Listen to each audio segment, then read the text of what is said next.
বাবা হলেন এমন একজন মানুষ যে স্বপ্নগুলোকে বিসর্জন দিয়েছেন কেবলমাত্র সন্তানের ভালোর জন্য। পৃথিবীতে সব ভালোবাসার মধ্যে কোনো না কোনো স্বার্থ লুকিয়ে আছে, কিন্তু বাবার ভালোবাসা সম্পূর্ণ নিঃস্বার্থ। বাবার চোখের জল কখনো প্রকাশ পায় না, তিনি কষ্টগুলোকে লুকিয়ে রেখেছেন হাসির আড়ালে।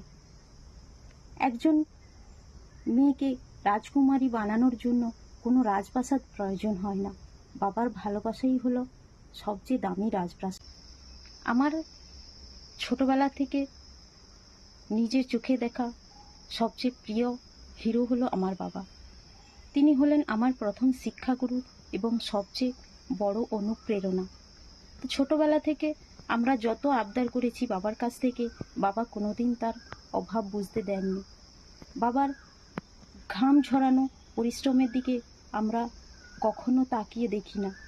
আমরা ছোটবেলা থেকে নতুন জামা প্যান্ট দেখেছি, কিন্তু বাবার ছেঁড়া চটিটার দিকে কখনো লক্ষ্য করিনি। তো বাবা কোনো অলৌকিক জাদু নয়, বাবা হলো নিঃস্বার্থ ভালোবাসা। বাবা একটি বটগাছের মতো, যার ছায়ায় আমরা নিরাপদে বড় হচ্ছি। তো আমি ঈশ্বরের কাছে এটাই প্রার্থনা করব যে সব বাবা ভালো থাকুক এবং সুস্থ থাকুক, এবং তারা যেন দীর্ঘায়ু হয়।